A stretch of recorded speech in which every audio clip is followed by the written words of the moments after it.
అందులో ఈరోజు నిమిషాలు దేవుని మాటలు చెప్పుకుందాం. మన చుట్టూ ఉన్నటువంటి పరిస్థితులు చాలా ప్రతికూలంగా ఉన్నటువంటి ఈ సమయాల్లో దేవుని సన్నిధిలో దేవుని కృప మనకు ఎంతైనా దేవుని కృప మనకు కావాలి. దేవుని కాపుదల మనకు కావాలి.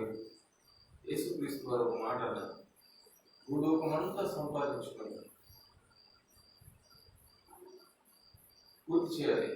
భూలోకమంతా సంపాదించుకొని తమ ప్రాణమును పోగొట్టుకునే కదా వారికి ఏమి ప్రయోజనం? మనుష్యుల పరిస్థితులు ఇప్పుడు అలాగే ఉన్నాయి. చాలా ఆస్తిపాస్తులు ఉంటున్నాయి. లక్షల రూపాయలు ఖర్చు పెడుతున్నారు. ఎవరైతే లక్షలు ఖర్చు పెడుతూ ఉన్నారో, ఎవరైతే ఎక్కువ ఆస్తిపాస్తులు ఉంటున్నాయో, ఎవరైతే ఎక్కువ డబ్బులు ఖర్చు పెడుతూ ఉన్నారో వారి జీవితాల్లోనే విషాదకరమైనటువంటి సంఘటనలు చోటు చేసుకుంటూ ఉన్నాయి. దేవుడి కృప ఏమిటంటే, మనకు కోట్లు $1,000,000 లేకపోయినా అన్నింటికంటే విలువైనది దేవుని కృప. మనకు నిజముగా డబ్బు కంటే దేవుని కృప విలువైనది అని ఈ రోజున మనకు స్పష్టంగా అర్థమవుతుంది. కాదంటారా? దేవుని కంటే డబ్బుల కంటే దేవుని కృప ఎంతో విలువైనది. దేవుని కృపకు వెల కట్టగలిగినటువంటి వారు ఎవరూ లేరు. ఎందుకంటే ఆయన కృప ఉంటేనే ఈ రోజున ఎవరైనా బ్రతికి ఉండేటువంటి పరిస్థితి ఉంది. మరి అటువంటి పరిస్థితిలో, ఇంత జ్ఞానకమైన పరిస్థితిలో మనం ఉన్నప్పుడు దేవుడు మనతో ఉండాలి. దేవుని కృప మనకు ఉండాలి. దేవుడు మనతో ఉంటేనే మనము బ్రతికి కట్టగట్టగలం. నిజంగా ఏ దేశం నుండైతే దేవుడు ఉన్నాడో ఆ దేశంలో కరోనా లేదు. ఆ దేశంలో ఈ రోజున మనం భయపడుతూ ఉన్నటువంటి వ్యాధి, ఆ సూక్ష్మక్రిమి లేదు.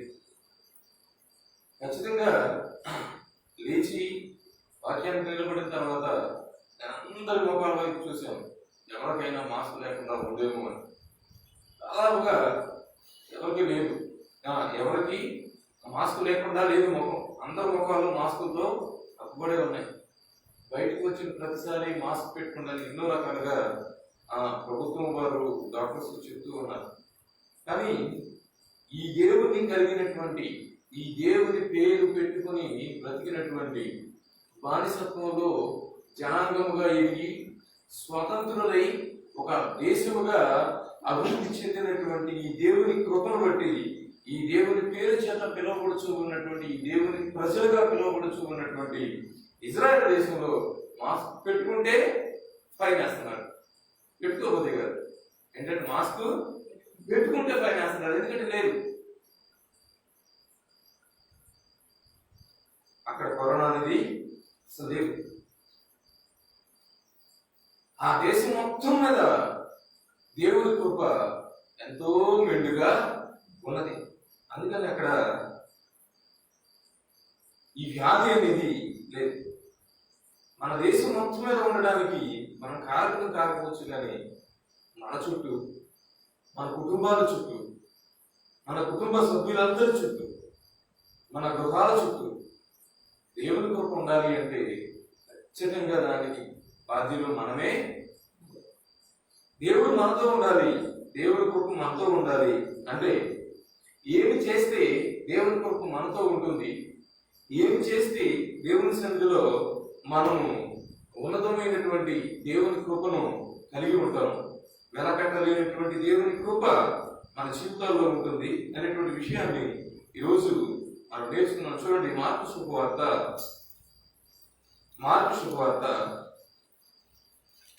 4వ అధ్యాయము 4వ అధ్యాయము 35వ వచనాన్ని మనం చదువుకుందాం. ఆ దినమే సాయంకాలమైనప్పుడు ఆయన అద్దరికి పోదుమని వారితో చెప్పగా వారు జనులను పంపివేసి ఆయనను ఉన్నపాటున చిన్న దోణిలో తీసుకుని పోయి ఆయన వెంబడి మరికొన్ని దోణిలు వచ్చింది. అప్పుడు పెద్ద తుఫాను రేగి ఆయన ఉన్న దోణి మీద అలలు కొట్టినందున దోణి నిండిపోయింది. ఆయన దోణి అమరమున తలగడ మీద తలవాల్చుకుని నిద్రించుచుండేది. ఈ యొక్క వాక్యమును చాలాసార్లు మనం చెప్పుకుంటూ వచ్చాం.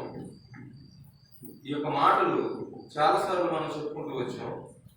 అయితే ఈరోజు మరొకసారి చెప్పుకుందాం. ఏంటంటే యేసుక్రీస్తు వారు ఈ యొక్క భూలోకంలో ఉన్న కాలంలో 36వ వచనంలో ఒక మాట ఉంటుంది. చిన్ని దోణిలో, ఏదోనండి చిన్న దోణిలో తీసుకుని వెళ్ళారు. ఆయనతో పాటు మరికొన్ని దోణులు వచ్చినాయి. ఆయనను దోణిలో తీసుకుని వెళ్ళినప్పుడు, ఆ యొక్క దోణిలో ఆయన తీసుకుని వెళ్ళినప్పుడు ఒక పెద్ద తుఫాను వచ్చింది. ఏమొచ్చిందండి? ఒక పెద్ద తుఫాను వచ్చింది. అక్కడ సముద్రంలో అంత పెద్ద తుఫాను వచ్చినప్పుడు తుఫాను రేగి ఆయన ఉన్న దోణి మీద అలలు కొట్టినందున దోణి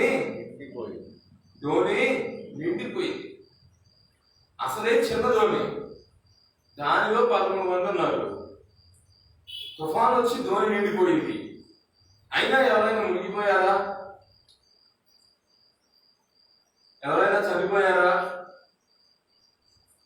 చనిపోయిన విషయాలన్నీ ఇక్కడ ఎందుకు రాస్తారంటే ఇది న్యూస్ ఛానల్ కాదు ఏమండి. ఇది మనం చూస్తున్నట్టు న్యూస్ ఛానల్ కాదు. కొన్ని రాసి ఎవరికి ఇష్టం వచ్చింది వాడు చూపించడానికి. ఒకే మాట ఇక్కడ ఒక చోట చూసి మరొక చోట చూస్తే అసలు వీడు చెప్పిన దానికి వాడు చెప్పిన దానికి కొంతనే ఉండదు. ఏది నిజము ఏది అబద్ధం అనేటువంటిది ఏది నమ్మాలి అనేటువంటిది తెలియకుండా ఉంది. ఇది న్యూస్ ఛానల్ కాదు, పరిశుద్ధ గ్రంథం.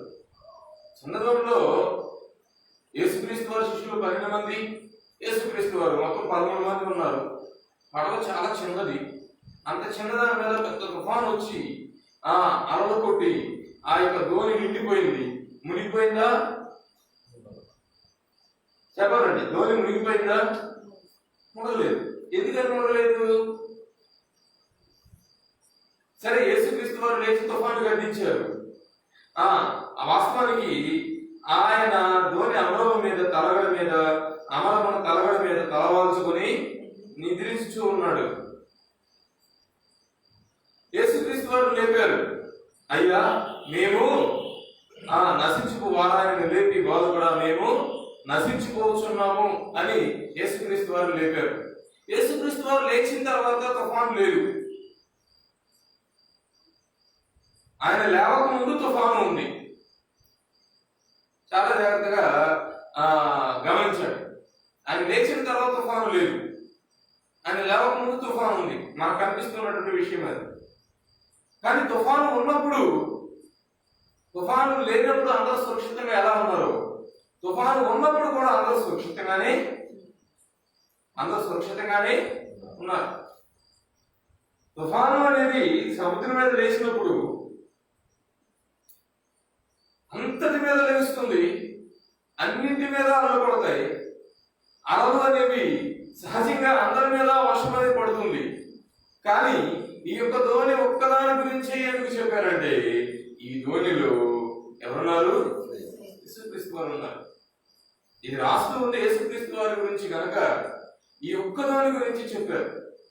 అయితే యేసుక్రీస్తు వారు ఉన్నప్పుడు ఆయన ఏదైనా ఒక పెద్ద ధోనిలో వెళ్ళాలి, పెద్ద పడవలో వెళ్ళాలి కదా, ఒక పెద్ద బోట్లో కదా వెళ్ళాలి. ఎందుకంటే ఆయన చాలా పెద్ద వదకుడు. ఆయన ఎక్కడ ఉంటే అక్కడ 100 మంది కాదు 1000 మందిలో జనము ఈరోజు మనం ప్రజానాయకులు మనం చూస్తే వందల మంది, వేల మంది జనాలు కావాలని వాళ్ళు ఏదైనా మీటింగ్ పెట్టినప్పుడు, వాళ్ళు ఏదైనా ప్రచార సభలు పెట్టినప్పుడు, ఈవెన్ ఈ ఈ పాండమిక్ సీజన్ లో కూడా, ఈ కరోనా సీజన్ లో కూడా లెక్క చేయకుండా ఒక్కొక్కడికి కొంత డబ్బులు ఇచ్చి అంటే కొన్ని వేల మందిని మనుష్యులను కొని వాళ్ళ సభలో కూర్చోబెట్టుకుంటున్నారు. అవునా కదా? అవునా కదా? కొన్ని వేల రూపాయలు, కొన్ని లక్షల రూపాయలు ఖర్చు పెడితేనే ప్రజలు వచ్చి వాళ్ళ యొక్క సభలో కూర్చుంటున్నారు. వాళ్ళు చెప్పేది ఎంతమంది వింటున్నారో ఎంతమంది వింటలేదు అక్కడ ఉన్నటువంటి వాళ్ళకి ఎవరికి తెలియదు. కానీ టీవీ వాళ్ళు మాత్రం చక్కగా వాటిని రికార్డ్ చేసుకుని వాళ్ళు ఏదన్నారు ఇదన్నారని ఛానల్స్ లో మాత్రం చెప్తున్నారు. మనుష్యులు ఎంత ఎక్కువ వస్తే వాళ్ళంత గొప్ప నాయకులు. చాలా ఘనంగా జరిగింది, ఉన్నతంగా జరిగింది, ఎంతో కొన్ని వేల మంది వచ్చారు అని చెప్తూ ఉంటారు. కానీ యేసుక్రీస్తు వారు వాక్యం చెప్తున్నారని తెలిస్తే ఆయన చుట్టూ కొన్ని వేల మంది కూర్చునేవారు. అవునా కదా? ఉదయం నుండి సాయంత్రం వరకు ఆయన వాక్యం చెప్తూ ఉంటే అలాగే కాన్సన్ట్రేషన్ తో ఆయన మాటలు వింటూ ఉండేవాడు. ఎందుకంటే ఆయన స్వయాన దేవుడు, ఆయన ఉన్నతమైనటువంటి జ్ఞానమునకు కర్త. ఆయనకు ఎదురు కూర్చున్నటువంటి వారికి ఏ విధమైనటువంటి మాటలు చెప్తే వారికి ఉపయోగపడతాయి అని తెలుసు. కనుక ఆయన మాట్లాడుతూ ఉంటే ఆయన మాటలు ఎంతో జాగ్రత్తగా వింటూ ఉండేవారు. కొన్ని వేల మంది ఉండేవారు. ఎక్కడ కూర్చున్నా, ఎక్కడ వాక్యం చెప్పిన అన్ని వేల మంది ప్రజలు ఆయన దగ్గర ఉన్నప్పుడు అన్ని వేల మంది గ్యాదర్ అవుతూ ఉన్నటువంటి అంత గొప్ప మహానాయకుడిని దేంట్లో తీసుకెళ్తున్నారంటే వీళ్ళు దేంట్లో తీసుకెళ్తున్నారండి? చిన్న దోణులు. ఏది మళ్ళీ ప్రిపరేషన్స్ ఏమి లేవు అక్కడ. ఉన్న పాటున అక్కడ వాక్యం చెప్పాడు ఆయన. లేపి దోణిలో చిన్న దోణి ఎక్కించారు, తీసుకుని వెళ్ళిపోతున్నారు. మళ్ళీ లోపలికి వెళ్ళడం, రెడీ అవ్వడం, స్నానాలు చేయడం, డ్రెస్సులు మార్చుకోవడం, పర్ఫ్యూమ్లు కొట్టుకోవడం, అలాంటి జడ్ సెక్యూరిటీ గార్డు వెనక ముందు ఇవేం లేవు. ఇవేమి లేవు. ఆయన ఎంత గొప్ప మహానాయకుడు అయినప్పటికీ దేవుడికి ఇవేమి లేవు. ఆయన తీసుకుని వెళుతూ ఉన్నారు. వెళుతూ ఉన్నప్పుడు తుఫాను కొట్టింది. ఆ యొక్క తుఫాను వారి మీదకి వచ్చినప్పుడు పొరపాటును కూడా దాని వలన ఎవ్వరికి ఏ విధమైనటువంటి నష్టము కలుగలేదు. ధోని చిన్నది, దానిలో ఎక్కినటువంటి మనుషులు, చిన్నదోని ఎక్కిన మనుషులు చాలా ఎక్కువ మంది. రేగిన తుఫాను చాలా పెద్దది. అయినప్పటికీ ఏమి జరగల. ఎందుకంటే చాలా సింపుల్, ఆయన వాళ్ళతో యేసుక్రీస్తు వారు ఉన్నారు అంతే. ఆ 12 మంది శిష్యులతో అంత చిన్నదనంలో ఆయన ఉన్నాడు. మరి మనతో ఆయన ఉంటాడా? మనతో ఆయన ఉంటాడా? నిజంగా మనతో ఉండాలి అంటే ఏమి చేస్తే ఆయన మనతో ఉంటాడు? ఏమి చేస్తే ఆయన మనతో ఉంటాడు?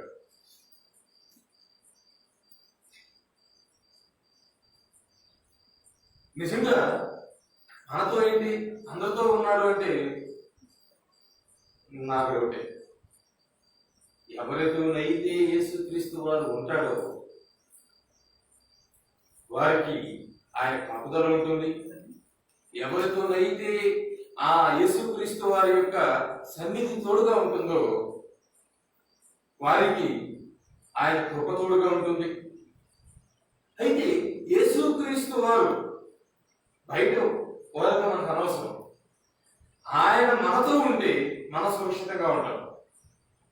ఆయన మన కుటుంబంతో ఉంటే మన కుటుంబ సభ్యులందరూ సురక్షితంగానే ఉంటారు.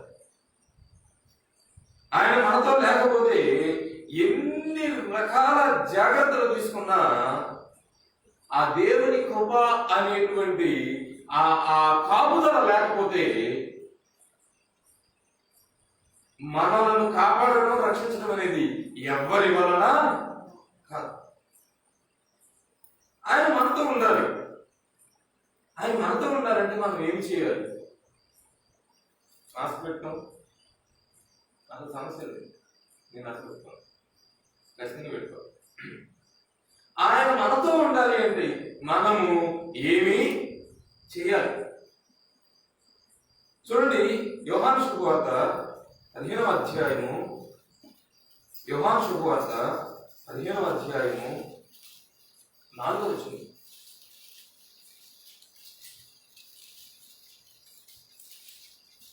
నా యందు నిలిచియుండి నా యందు నిలిచియుండి మీ యందు నేనును నిలిచియుండు. నా యందు మీరు నిలిచియుండి మీ యందు నేనును నిలిచియుండు. ముందు మనము దేవుని యందు నిలిచి ఉంటే దేవుడు మనతో ఉంటాడు. ముందు మనం ఎవరి యందు నిలిచి ఉండాలి? ఎవరి యందు నిలిచి ఉండాలండి? ముందు మనము దేవుని యందు నిలిచి ఉండాలి. అంటే మనము దేవుని వైపు తిరగాలి. దేవుని యందు మనము నిలిచి ఉంటే అప్పుడు దేవుడు మన యందు నిలిచి ఉంటాడు. ఆయన కృప మనతో ఉంటుంది, ఆయన సన్నిధి మనతో ఉంటుంది. ఆయన మనతో ఉంటే ఎన్ని అలలు కొట్టినా మనకు ప్రమాదం ఏమీ జరగదు. చూడండి, అక్కడ చిన్న దోణి మీద పెద్ద తుఫాను రేగి అలలు కొట్టినందున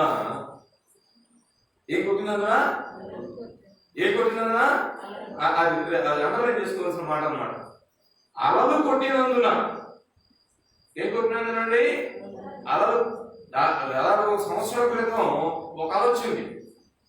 ఫస్ట్ వేవ్, మొదటి అల. వేవ్ అంటే అల అంతేనా?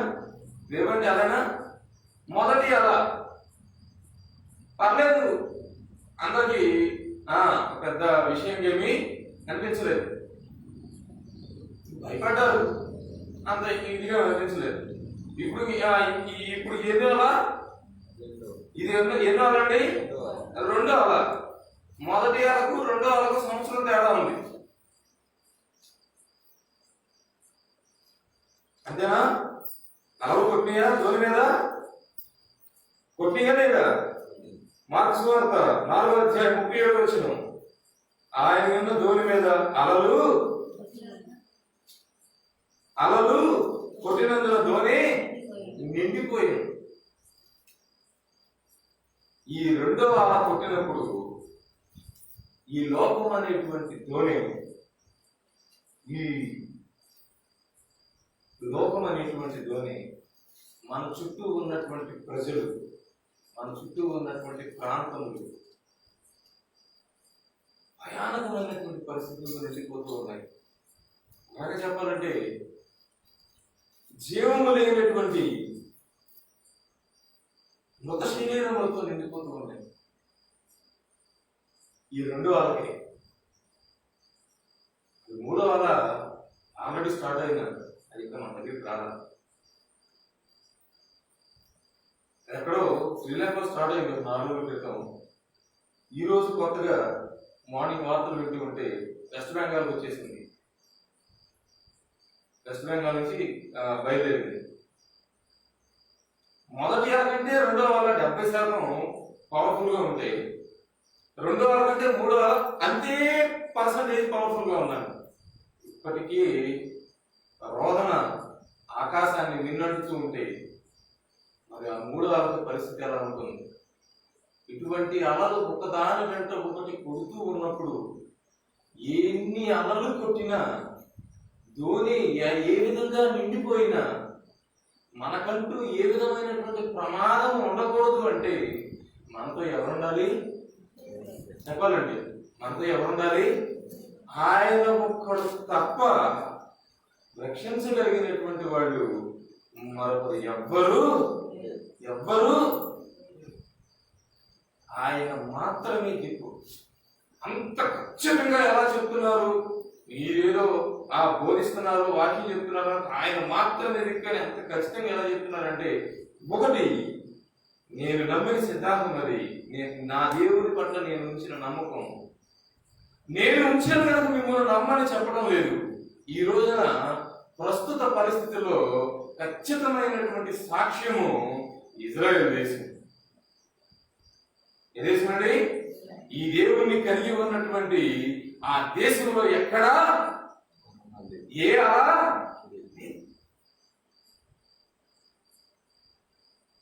ఇది ఒక్కడ చాలా. ఈ యొక్క అలల నుండి నిన్ను రక్షించగలిగినటువంటి వాడు నా దేవుడైనటువంటి యేసుక్రీస్తు ఒక్కడే అని ఖచ్చితంగా నొక్కి ఒక్కానికి చెప్పడానికి ఈ ఒక్క ఉదాహరణ చాలా. అసలు ఆ దేవుని ప్రజల విషయంలో దేవుడు ఎవరి జీవితాల్లోనైతే ఉంటాడో, ఎవరైతే ఈ దేవుని కలిగి ఉంటారో ఆ దేవుని ప్రజల విషయంలో మొట్టమొదటి నుండి జరుగుతున్నది ఇదే. ప్రపంచ దేశాలన్నీ చిగురుతాకులో ఒలిగిపోతూ ఉంటే వారు మాత్రం మాస్క్ పెట్టుకుంటే ఫైనాన్స్మని ప్రశాంతంగా బతుకుతూ ఉన్నారు. ఐగుప్తీయులందరూ ఎక్కడ నుంచి రక్తం వస్తూ ఉంటే వాళ్ళకు మాత్రం ఎవరికి ఈ రోజు ఎవరైతే మాస్క్ పెట్టుకుంటే ఫైన్ వేస్తూ ఉన్నారో, ఈ రోజు ఏ దేశంలో అయితే కరోనా లేదో ఆ దేశ ప్రజలు ఆనాడే ఐగుప్తీయులందరూ ముంచితే రక్తం వచ్చింది, వాళ్ళు ముంచితే నీళ్ళు వచ్చాయి. ఐగుప్తీయులందరికీ 3 రోజులు 72 గంటలు చేతితో తాకితే చేతికి తగిలేడంత చిక్కని చీకటి కమ్మింది. వేళకు మాత్రం పొద్దు ఊగుతుంది, ఉదయం పొద్దు పొడుస్తుంది.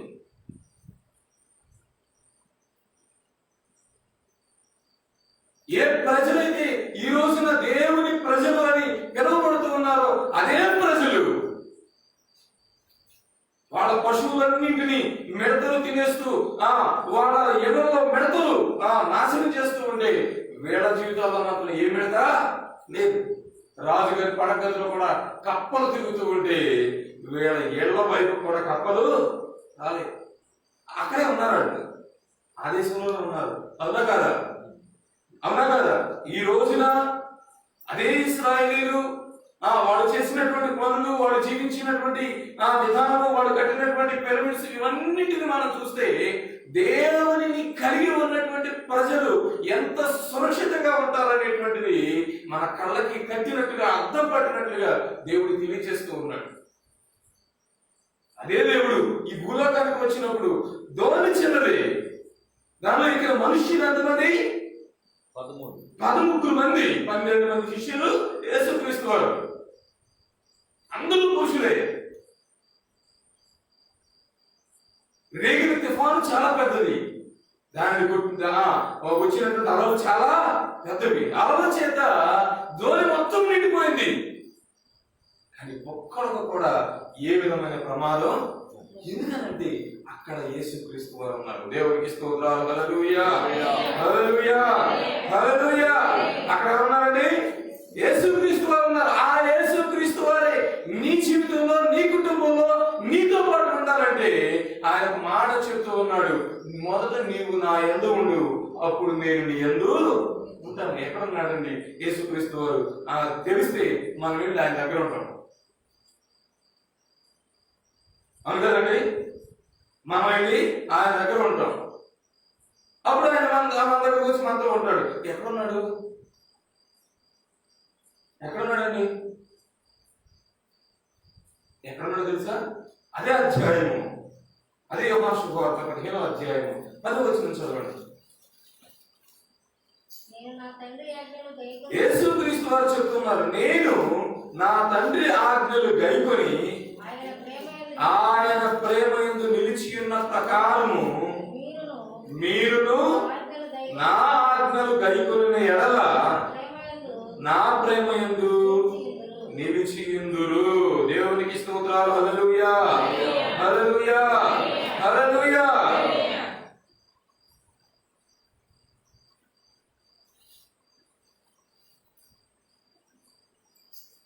నేను ఏ విధంగానైతే నా తండ్రి ఆజ్ఞను గైకొన్నానో, 10వ వచనం, యేసుక్రీస్తు వారు ఏం చేశారంట చెప్పాలండి. యేసుక్రీస్తు వారు ఏం చేశారంట?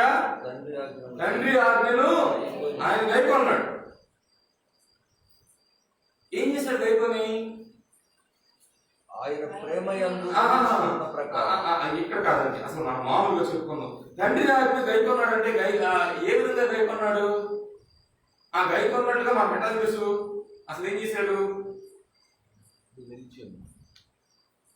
పరలోకమందు బంగారంతో నిర్మించబడినటువంటి పరలోకమందు తండ్రి కృపాసనములు కూర్చుంట విడిచిపెట్టకూడని భాగ్యమని ఎంచుకొనక ఆకాశము తన సింహాసనముగాను భూమిని తన పాదపీఠముగాను చేసుకుని ఈ సర్వ సృష్టిని పరిపాలన చేస్తూ ఉన్నటువంటి దేవుడు మానవాళి కొరకు ఆయన సృష్టించినటువంటి సృష్టిలో ఒక చిన్న గోళమైనటువంటి భూగోళం మీద ఉన్నటువంటి కొన్ని కోట్ల మంది ప్రజలలో ఒకడిగా తనను తాను తగ్గించుకొని రిక్తునిగా చేసుకుని భూలోకములకు అంటే ఆయన ఎంత తగ్గించుకున్నాడో, ఆయనకున్నటువంటి హోదాను విడిచిపెట్టాడు, ఆయనకున్నటువంటి ఆ యొక్క ఆ పరలోకమును విడిచిపెట్టాడు, ఆయనకున్నటువంటి ఉన్నతమైనటువంటి స్థితిని విడిచిపెట్టాడు.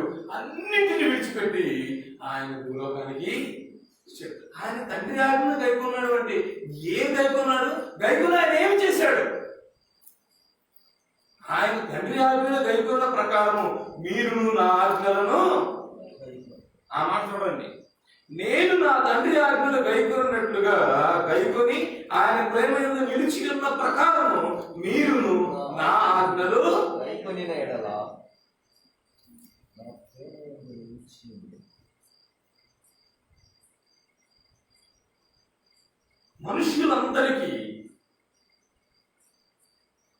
మనుష్యులందరికీ ఒక ఆలోచన ఉంటుంది. అది అందరూ, కొంతమంది ఒప్పుకుంటారు, కొంతమంది ఒప్పుకోరు. కొంతమంది బాగా ఎక్కువ చదువుకున్నటువంటి వాళ్ళు, అసలు ఎక్కువ తెలియగలిగినటువంటి వాళ్ళు ఒప్పుకుంటారు, అవును నేను ఉంది అయితే అని. కొంతమంది ఒప్పుకోరు, కాదు మన దేవుని మాట ప్రకారమే అంటారు. కానీ ప్రతి ఒక్కరిలో ఉన్న ఆలోచన ఏంటంటే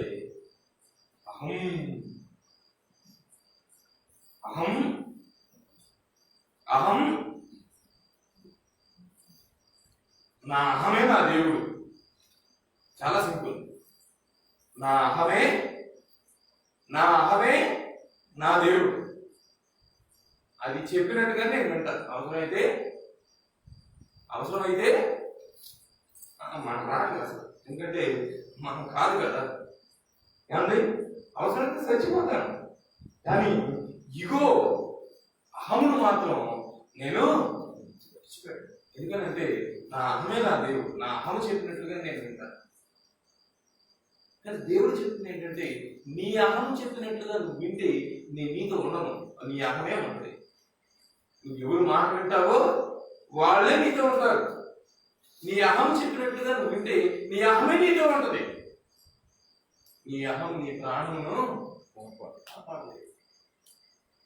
ఇది యేసుక్రీస్తు వరకే సాధ్యపడాలి. తండ్రి యొక్క మాటను వినకుండా, ఆయన చెప్పినది చేయకుండా మళ్ళీ తిరిగి దేవుని ఎందుకు వెళ్ళడం యేసుక్రీస్తు వారికే సాధ్యపడాలి. ఆయనేమో మరణించిన 3వ రోజున లేచాడు. మనం బ్రతికుండగానే ఆయన వస్తే బ్రతికుండగానే ఆయనతో పాటు ఆయన దగ్గరికి వెళ్ళాలి. అలా ప్రస్తుత పరిస్థితిలో ఆయన మనతో ఉండాలి. ఇది విషయం.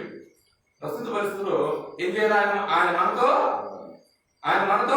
ఉండాలి. ఆయన మనతో ఉంటే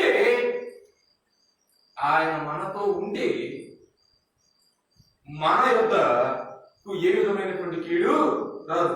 ఫస్ట్ వేవ్ వచ్చినా, మొదటి వేవ్ వచ్చినా, రెండో ఆలోచన, మూడో ఆలోచన, నాలుగో ఆలోచన, ఎన్ని అలలు వచ్చినా ఆయన కృప అంటూ మనతో ఉంటే ఏ అల మన మీద కొట్టి మనం ఉన్నటువంటి ధోని నిండిపోయినా మనకు చిన్న గీత కూడా పడని దేవుడు. ఎందుకంటే ఆయన మనతో ఉంటే మనకు అంత సురక్షితమైన కాపుదల ఉంటుంది. ఆయన మనతో ఉండాలి అంటే, ఆ యేసుక్రీస్తు వారు మనతో ఉండాలి అంటే, ఆనాడు శిష్యులు ఎక్కినటువంటి ధోనిలో ఆయన ఉన్నట్లుగా మన కుటుంబం అనేటువంటి చిన్న ధోనిలో ఆయన మనతో ఉండాలి అంటే, మన జీవితం అనేటువంటి చిన్న ధోనిలో ఆయన మనతో ఉండాలి అంటే, మన యొక్క ఈ యొక్క జీవిత ప్రయాణం అనేటువంటి చిన్న ధోనిలో ఆయన మనతో ఉండాలి అంటే, ఆయన చేసినట్లుగా మనము చేయాలి. ఆయన ఏం చేశాడు? తండ్రి ఆజ్ఞను గైకొని తండ్రి తండ్రి ప్రేమ యందు నిలిచి ఉన్నాడు. మనమేం చేయాలి? మనము ఆయన ఆజ్ఞలను, ఎవరి ఆజ్ఞలు? యేసుక్రీస్తు వారి ఆజ్ఞలు గైకొని మనము ఆయన యందు నిలిచి ఉండే 10వ వచనంలో చాలా నీట్ గా రాయబడింది. నేను నా తండ్రి ఆజ్ఞలు గైకొని ఆయన ప్రేమ యందు నిలిచి ఉన్న ప్రకారము మీరు నా ఆజ్ఞలు గైకొని ఎడల నా ప్రేమ యందు నిలిచి నేను ఎలా నిలిచి ఉన్నానో మీరు కూడా అలాగే. ఎలా నిలిచి ఉన్నాడు ఆయన? ఆయన ఎన్నో విడిచిపెట్టాడు. తండ్రి ఆజ్ఞలు గైకొంటున్నాను, ఎన్నో విడిచిపెట్టాడు. భూలోకంలోకి వచ్చిన తర్వాత కూడా ఆయన ఎన్నో విడిచిపెట్టాడు. మనమేం విడిచిపెడతామా? దేవుని ఆజ్ఞ గైకొనడానికి మనమేం విడిచిపెడతాం? అసలు దేవుడు ఏం విడిచిపెట్టమంటున్నాడు? మన ప్రాణం అడుగుతున్నాడా? తండ్రి యేసుక్రీస్తు వారు ప్రాణం అడిగాడు. యేసుక్రీస్తు వారు మన ప్రాణం అడిగాడా?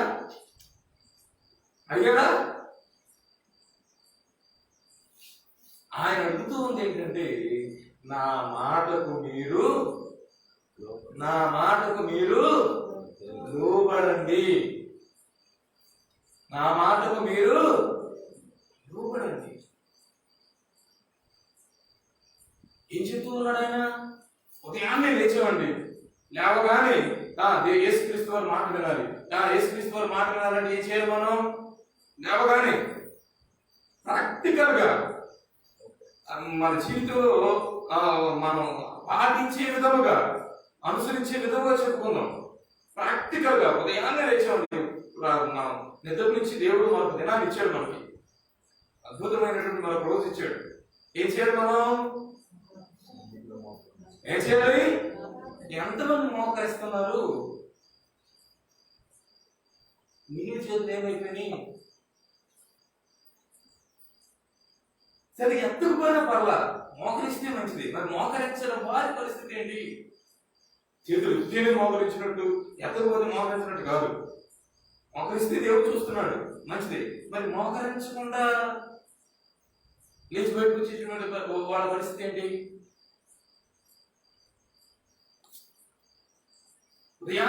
మనము దేవుని ఆజ్ఞలు పాటించాలి. యేసుక్రీస్తు వారు తండ్రి ఆజ్ఞలు పాటించాడు.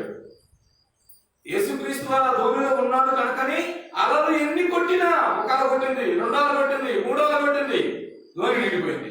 చిన్న ధోని అండి, నిండిపోవడానికి ఎన్ని అలలు కావాలి? చిన్ని ధోని నిండిపోవడానికి ఎన్ని అలలు కావాలండి? ఒకటి చాలుగా? మహా అయితే 2. ఇంకా అయితే ఇంకొకటి ఫినిష్. ఇంకొక అలవాటు కిందకెళ్ళి పైకి రావడానికి. ఎందుకెళ్ళి పైకి రావడానికి అదైతే చక్కగా తేలే ఇది ఉంది. ఎంత నిండా నీళ్ళు ఉంటే 13 మంది మొగలు ఉంటే కిందకెళ్ళి పైకి వచ్చిందా? కానీ కిందకెళ్ళి పైకి వచ్చిందా? వచ్చేది లేదు. నిండిపోవడానికి రెడీ, కానీ కిందకెళ్ళిందా? 1500 మీటర్ల లోతు వాళ్ళు ప్రయాణిస్తూ ఉన్నటువంటి ఆ ప్రాంతం యొక్క లోతు. కిందకెళ్ళిందా? వెళ్ళదా? ఎందుకని వెళ్ళదా? ఒకసారి పడకేమన్నా వాళ్ళు ఎవరైనా మునిగిపోయారా? ఎవరికైనా ఏమైనా ప్రమాదం జరిగిందా? ఎవరైనా పడవ నుంచి కింద పడిపోయారా? అలకలం అయిపోయిందా? కర్రలు అయిపోయిందా? ఏమవలా? ఎందుకని? అలలు ఒకలా కొట్టింది, రెండల కొట్టింది.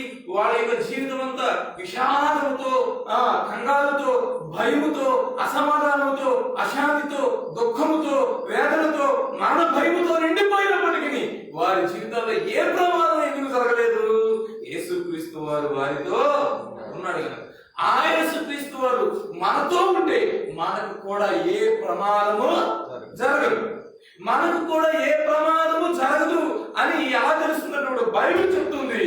2 మన జీవితాలు చెప్తున్నాయి. 3 ప్రత్యక్షమైనటువంటి సాక్ష్యము ఈ రోజున ప్రపంచానికి కనిపిస్తూ ఉన్నటువంటి సాక్ష్యము ఇజ్రాయెల్ దేశం చెప్తుంది.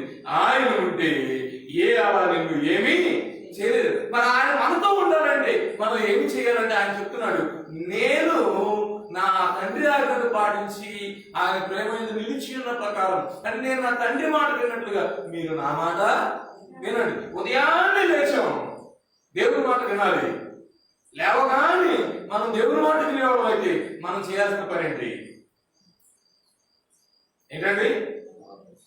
చేయాల్సిన పని ఏంటి? చేతులు చూసుకోవాలా? ఏమో చేతులు ఇలాంటి కళ్ళు చూసుకుని ప్రేమగా పెంచుకున్నటువంటి కూతురును, ప్రేమగా పెంచుకున్నటువంటి కొడుకును పిలిచి కొయ్యారా అని ఆ మొహం చూడాలా? ఆ మొహం చూడాలా? జనాలు అంటారు పొద్దులు లేచి ఇంకా పెద్ద పెద్ద విషయాలు ఏం చేయవలసిన లేదు. దేవుడు మనతో ఉండడానికి గొప్ప విషయాలు పొద్దులు లేచి ఊరి మొక్క చూసి ఎవరి మొక్క చూస్తే ఏమైంది?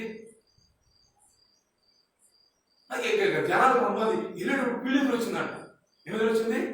పిల్లిదులు తెంపుకోరని ఎంత వయసు ఉంది నీకు, ఎంత ఎత్తు పెరిగావు, ఎంత జ్ఞానం ఉంది, ఎంత చదువుకున్నావు, ఎంత కష్టపడి స్టేజ్కి వచ్చావు, ఇవన్నింటినీ నీ శక్తిని, సామర్థ్యము, తెలివిని, జ్ఞానమును, బుద్ధిని, వివేకమును, సమస్తమును ఒక చిన్న నవల పిల్లి నాశనం చేయగలదా? అంత చెప్పండి, అంత హీనమైన పరిస్థితి. అది సంబంధం ఏమనుందా? వంకనే ఉందా? పొద్దున్నే లేచి మనము దేవుని ఆజ్ఞను పాటించేవారు అయితే మనం చేయవలసిన పని ఏంటి? ఉదయాన్నే లేచి దేవుని దర్శించాలి. ఉదయాన్నే లేచి మోకాళ్ళు ఊని ఇంకొక రోజు నాకు చెప్పండి, నిజంగా ఇంకొక రోజు ఉందా మనకి? మనం అనుకుంటాము ఎలా పెట్టుకున్నాం అందుకే వేసేదాన్ని. నీ ఎలా అయిపోయిందా నిన్ను? 100 రూపాయలు 50 రూపాయలు పెట్టుకున్నాను, నీ ఎలా అయిపోయిందా నిన్ను? అలారం పెట్టుకున్నాను అందుకే వేసాను అనుకుంటాం. అలారం అయిపోయిందా? ఎవరు లేపారండి? దేవుడు. ఎందుకంటే దేవుని కలిగి ఉన్నటువంటి ఇశ్రాయేలు అందరూ ఉదయాన్నే బాగానే లేచారు, బాగానే లేచి బయటకు వచ్చారు.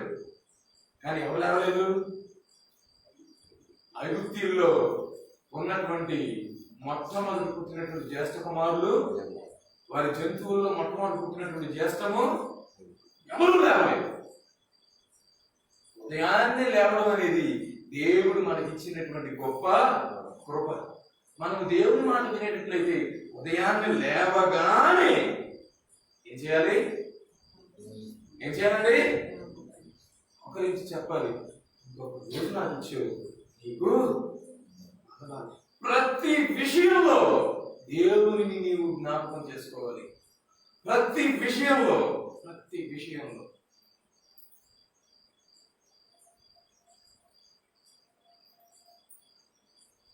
ఉదయాన్నే లేచాం.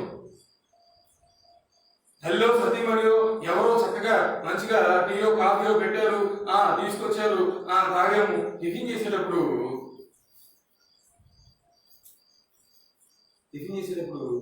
దేవుని మాట మనం వినేవాళ్ళం అయితే ఏం చేయాలి? ఎట్లా? స్తోత్రం నీకు స్తోత్రం, నాకు ఆత్మ ఆమె. అంతేనా? నీకు స్తోత్రం తప్ప ఆకలిపోతుంది. ఇంకొక అరగంట నీళ్ళు తాగుతాం ఏమంటారు? అవుతాం లేదు. కానీ 6 నిమిషం కూడా మనం ఆగలేదు. ఖచ్చితంగా నీవు మోకరించి ప్రార్థన చేసేటప్పుడు నీ మనస్సును దేవుని మీద లగ్నము చేసి ఎలా ప్రార్థన చేస్తావో, నీవు భోజనం చేసే ప్రతిసారి అలాగే దేవుని సన్నిధిలో ప్రార్థన చేయాలి. ప్రతిసారి అలాగే నీవు దేవుని సన్నిధిలో ప్రార్థన చేయాలి. లేచి బయటకు వచ్చాము. లేచి బయటకు వచ్చిన తర్వాత ప్రతి విషయంలో దేవుని మాటలు మనకు గుర్తుకు. మనం వేసే ప్రతి అడుగులో మనము సత్యములకు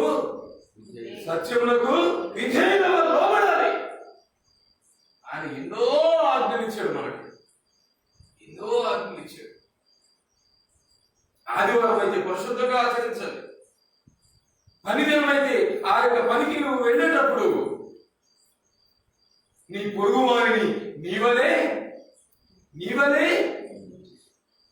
ఏం చెప్పలేదు ఏంటండి?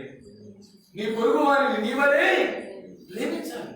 పోయిన శనివారం అంతకుముందు శనివారం చెప్పాను, ముఖ్యమైన ఆజ్ఞ ఏంటి? నిన్ను వలె నీ పొరుగు వారిని ప్రేమించడమే. తండ్రి అయినటువంటి యెహోవా దేవుడు మోషే గారికి 10 ఆజ్ఞలు ఇస్తే, యేసుక్రీస్తు వారు వచ్చి దాన్ని 2 ఆజ్ఞలు చేస్తే, పౌలు గారు 2 ఆజ్ఞలు 1 ఆజ్ఞ కింద చెప్పాడు. బైబిల్ మొత్తం 1 ఆజ్ఞ. ఏంటి ఆజ్ఞ? నిన్ను వలె నీ పొరుగు వారిని ప్రేమించడం. ఎప్పుడు సాధ్యమవుతుంది? అది ఎప్పుడు సాధ్యమవుతుంది అంటే, నీవు యేసుక్రీస్తు వారు తన తండ్రికి లోబడినట్లుగా నీవు యేసుక్రీస్తు మాటకు లోబడినప్పుడు మాత్రమే సాధ్యమవుతుంది. అంతకు మినహా మనిషిగా పుట్టినటువంటి ఎవ్వరికి తన వలే తన పొరుగు వారిని ప్రేమించడం సాధ్యపడనే. దేవుడు మనతో ఉండాలి, అప్పుడే బ్రతుకుంటాం. కాదు, దేవుడే నాతో ఉండవసరం లేదు, దేవుడు మాటకు నేను లోబడవసరం లేదు, నా అహమకే నేను లోబడతాను, నా యొక్క అహంభావమే నాకు దేవుడు అంటే అహంభావమే ఉంటుంది, ప్రాణం ఉండదు. ఈ కొడుతున్న అలవకి నిజంగా చెప్తున్నాను, నా అహంకే నేను లోబడతాను. నా అహమే, నా ఇగోనే నా దేవుడు, నా అహమే నా దేవుడు అని అంటే అహమే ఉండదు. దేవుడు నీతో ఉండడు. దేవుడు నీతో ఉండడంటే ఏముండదు చెప్పాలి, ఏముండదు. ఈ కొడుతున్న అలలకి ఏమీ ఎవ్వరికంటే మనం అతీతులం కాదు. చూస్తూ చనిపోయినటువంటి ప్రజలు చూస్తూ ఉంటే ఎవ్వరికంటే మనం అతీతులం కాదు, ఎవ్వరికంటే అతీతులం కాదు. మానవుడు భూమి మీద సృష్టించబడిన తర్వాత మానవ చరిత్రలో శ్మశానాల దగ్గర శవాలను పెట్టుకుని క్యూలో నిలబడిన దౌర్భాగ్యమైన పరిస్థితి ఎప్పుడూ ఇప్పుడు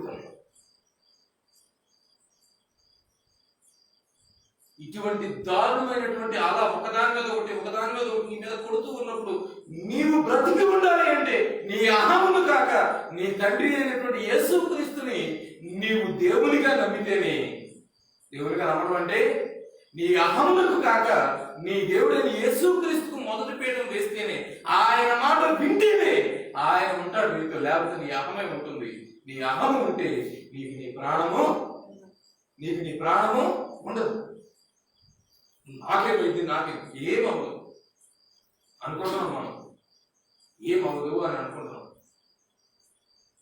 ఇవాళ మాట నుండి వచ్చాం, పాపం పెట్టుకుని మాస్క్ పెట్టుకుని మొత్తం ఎవరో పుండు పడిపోయినట్టు ఇదంతా. యువతన పడిందా? ఈరోజు బ్రతుకున్నటువంటి యువతన పడిందా? మళ్ళా యువతన పుండు పడిందా? పెట్టుకుని మాస్క్ మొత్తం ఎవరో పుండు పడిపోయిందంట. అమ్మాయి ఒక 10 ఇంటికి వెళ్ళిపోయాడు, 10 రోజుల్లో లేదు. పుండు పడిపోయిందా? మాస్క్ పెట్టుకుని 2 శానిటైజర్ బోట్లు పెట్టుకుని కడుక్కుంటా అసలు నాకేం రాదు, ఏంటి అన్నారు. ఏమి మన జాగ్రత్తలు ఎంతవరకు? దేవుడి సన్నిధిలో మనం తీసుకోవాల్సిన జాగ్రత్తలు తీసుకోవాలి కనుక తీసుకుంటున్నాం అంతే. మాస్క్ పెట్టుకోవాలి కనుక పెట్టుకుంటున్నాం అంతే. మన చేతనైనంత వరకు మనం జాగ్రత్తగా ఉండాలి కనుక ఉంటున్నాం అంతే. ఆలోచన మేలపడుతుంది ఏం చేస్తావు? ఉన్న నీ చిన్న జీవితం అనేటువంటి నీ చిన్ని దోనే ఆలోచన మేలపడి భయము, అసమాధానము, అశాంతి, దుఃఖము, నిట్టూర్పు, వేదన, గుండెలు పగిలిపోయేటువంటి ఏడుపు, వీటన్నిటితో నిండిపోతే బయటికి ఎక్కడ దొరుకుతావు? బయటికి ఎక్కడ బ్రతుకుతావా? మరి అక్కడుంటే బ్రతుకుతావా? బ్రతికించేది ఎవరు? నువ్వు బ్రతకాలంటే యేసుక్రీస్తు నీతో ఉండాలి. యేసుక్రీస్తు నీతో ఉండాలి అంటే ఆయన మాటకు నువ్వు చెప్పండి, ఆయన మాటకు నువ్వు లోపడాలి అంటే నో మోర్ ఆర్గ్యుమెంట్స్ అన్నమాట. నో చాయిస్ అంటారు. అది ఎంత కష్టమైనా సరే. ఎందుకంటే యేసుక్రీస్తు వారి మాటకు లోపడకుండా రోషములకు, భవిష్యములకు, డబ్బులకు, లేకపోతే ఆస్తిపాస్తులకు, దానికి దీనికి మనుషుల కోసం దానికోసం దీనికోసం యేసుక్రీస్తుని తీసి పక్కన పెడితే ప్రాణం పోయిన తర్వాత ఏ ఉపయోగం? నీవు లోబడినటువంటి నీవు ఏ యుగో కోసం అయితే యేసుక్రీస్తుని వదిలిపెట్టావో ఆ యుగో నిన్ను బ్రతికించదు. ఏ డబ్బుల కోసం అయితే యేసుక్రీస్తుని వదిలిపెట్టావో ఆ డబ్బులు నిన్ను బ్రతికించు. ఏ మనుష్యుల కోసం అయితే యేసుక్రీస్తుని వదిలిపెట్టావో ఆ మనుష్యులు నిన్ను బ్రతికించరు కదా. ఇప్పుడు పరిస్థితుల్లో చూడటానికి కూడా అలా కదా. ఎంత ఎంత దారుణమైనటువంటి పరిస్థితిలో ఉన్నాము. ఇప్పుడు మనకు ఉన్నటువంటి ఒకే ఒక గచ్చత్రం ఆయన మాటకు చూడండి, ఆయన మాటకు అంతకు మినహా మరొక మార్గం మనకు మరొకటి లేదు. ఎందుకంటే ఆయన చేసి చూపించాడు, యేసుక్రీస్తు చేసి చూపించాడు, చెప్పడం కూడా చెప్తున్నాడు. నేను ఏ విధంగానైతే నా తండ్రి మాటకు లోబడ్డాను మీరు కూడా నా మాటకి. చాలా సింపుల్. అప్పుడు నేను మీ యందు మీ బోట్లో మీ చిన్న నావలో ఉంటాను. నేనంటూ మీతో ఉంటే ఎన్ని అలలు కొట్టినా మీకు గీటు కూడా పడకుండా నేను చూసుకుంటాను. నా కృప ఆవరించి ఉన్నంత వరకు మీకు ఏమీ ఎందుకు జరగదు? ఏంటి ఆధారం అంటే ఆయన ప్రజలే, ఆయన చేసినటువంటి ఆయన చూపించినటువంటి చరిత్రే ఆధారం. ఇక అంతకంటే ఇంకేం ఆధారం కావాలి మనకి? ఏం కావాలండి? గొప్ప వెళ్ళట్లేదయ్యా, ఏం చేయను, ఏం లేదు, మోసం బయటకు వెళ్ళి ధూళిని కొట్టు. దేన్ని ధూళిని కాదు. ఒక ఏదే కానీ మొత్తం విపరీతమైనటువంటి పేరుగా మారిపోయి ప్రజలందరూ రక్తము పిండి వదిలిపెట్టేసింది. ప్రజలు రక్తం లేకుండా శక్తి లేకుండా నిస్సత్తుగా చేసేసింది. పేరు ఇశ్రాయేలుకు వచ్చినాయా? దేవుడు నీతో ఉంటే నీ చుట్టూ పరిస్థితులు ఎంత దారుణంగా ఉన్నా నీ యొక్కకు మాత్రం ఏ తెగులు దేవుడు నీతో ఉంది. అలా కాపాడేటువంటి దేవునిని అహమును బ్రతికించడం కోసం, రోషమును బ్రతికించుకోవడం కోసం, కోపమును బ్రతికించుకోవడం కోసం, కక్షను సాధించుకోవడం కోసం, మనుష్యుల కోసం భయపడి, డబ్బుల కోసము, ఇంకా బంధువుల కోసము, అయ్యవాళ్ళ కోసం, కానుగల కోసం, చిన్న పని కోసం, చితక పని కోసం దేవుణ్ణి వెనక పెడితే దేవుణ్ణి వెనక పెట్టడానికి కారణమైన ఏది నిన్ను బ్రతికించే శక్తి దానికి నీకు ఏమి జరగదు. గుర్తుపెట్టుకోండి, దేవుడు ఒక్కడే చెప్తున్నాను. ఆనాడు శిక్షలో ఉద్యోగులు ఆయన ఉన్నాడు కనుక వాళ్ళకి ఏం కాలేదు. మన జీవితమైనటువంటి చిన్నదోనులు ఆయన ఉంటేనే మనం కాపాడబడదాం. ఆయన ఉండాలంటే మనము ఆయన మాట వినాలి. ఏది మందిరం నుంచి వెళ్తున్నాం కదండి, అది వాక్యం దేవుని ఎదురు వాక్యం దేవుడు ఏంటని మీరు లేచి వాక్యం చెప్తున్నారు బైబిల్ నుంచి. మీ మాట మేము అదే వినడం.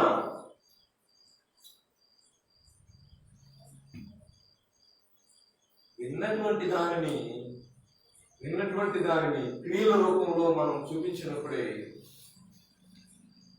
తండ్రి అయినటువంటి యేసుక్రీస్తు వారు తన తండ్రి ఆజ్ఞకు లోబడి ఏమేమైతే వదిలేసి ఇదిగో ప్రభువా నీ మాట విని నేను ఇదిగో వదిలేశాను అని తండ్రిని తనను తాను నిరూపించుకున్నాడో, తనకు కలగబోయేటువంటి శిక్షను చూసి భరించలేక వెళ్ళి నీ చిత్తమైతే ఈ పరిస్థితి నుంచి నన్ను విడిపించు ప్రార్థన చేసి వెంటనే ఏమంటాడండి? నీ చిత్తమే ఒకసారి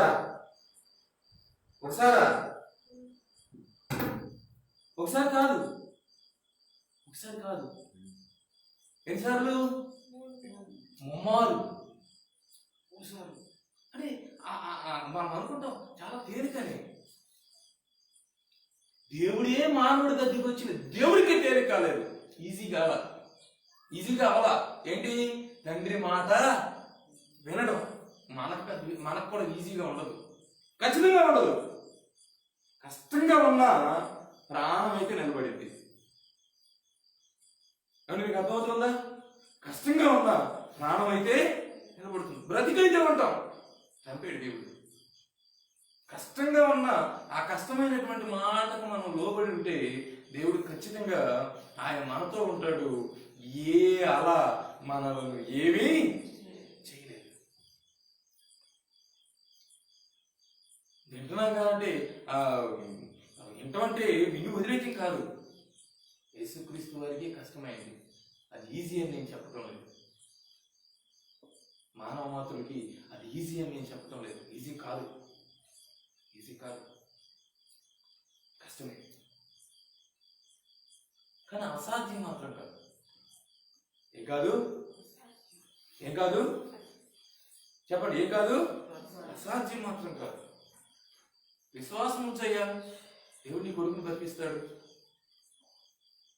సరేనయ్యా, అయ్యే ఒక సహాయం చేయగలవాను, చెప్పాను కదా చేస్తాను, నువ్వు నమ్ము.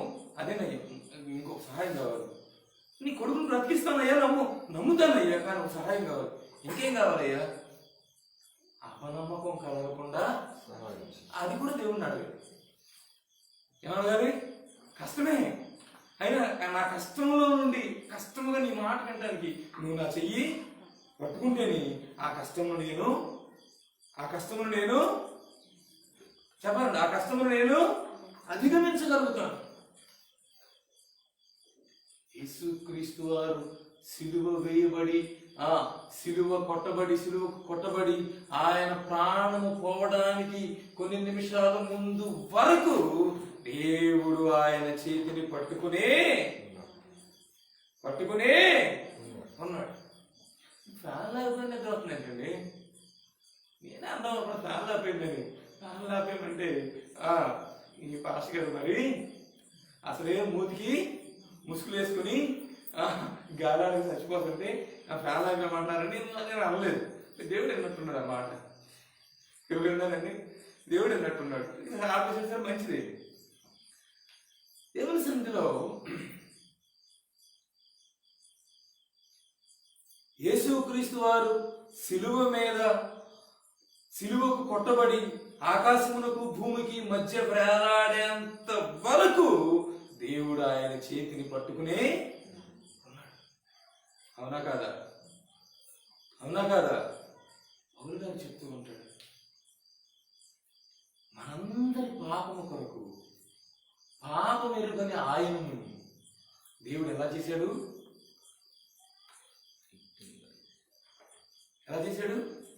ఈ మాట చూపించి ముగించేస్తాను. ఎలా చేశాడు చూడండి. మర్చిపోయారు, చాలా అయింది నేను చెప్పి, అది తప్పు కాదులే. అందుకని ఒకసారి చూడండి దేవుడు ఎలా చేశాడు. కొరింథీయులకు రాసిన 2వ పత్రిక 5వ అధ్యాయము 21వ వచనం. కొరింథీయులకు రాసిన 2వ పత్రిక 5వ అధ్యాయము 21వ వచనం.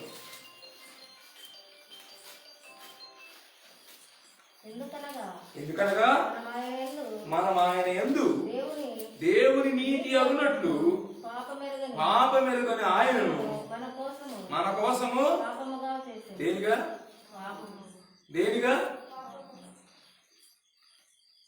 పాపముగా చేశాడంటే యేసుక్రీస్తు వారు సిలువ మీద ఎక్కేంత వరకు దేవుడు తండ్రి అయినటువంటి దేవుడు ఆయన చెయ్యి పట్టుకుని నడిపిస్తూనే ఉన్నాడు. అందుకే సిలువ మోస్తూ సిలువ మీదకి ఎక్కిన తర్వాత ఆయన మాట్లాడిన మొట్టమొదటి మాట, తండ్రి వీరు ఏమి చేస్తున్నారు వీరికి. ఎందుకంటే దేవుడితో సంబంధం ఉంది. దేవుడు ఆయన చేయి పట్టుకున్నాడు. ఎప్పుడైతే లోకంలో ఉన్నటువంటి పాపాలన్నీ ఆయన మీద పడిపోయినాయో తన కుమారుడైనటువంటి యేసుక్రీస్తు వారి ప్లేస్ లో ఆయన మీద పాపాలన్నీ పడేసరికి తండ్రి అయినటువంటి దేవునికి ఆయన ఎలా కనపడ్డాడు? కనపడే కదా చదివింది. ఎలా చేశాడు ఆయన దేవుడు? పాపముగా కనపడేసరికి కుమారుడైనటువంటి యేసుక్రీస్తు వారి చేతిని విడిచిపెట్టగానే అప్పుడు వెంటనే అంటాడు, ఏలీ ఏలీ లమా సబక్తానీ. తండ్రి నా చేయి ఎలా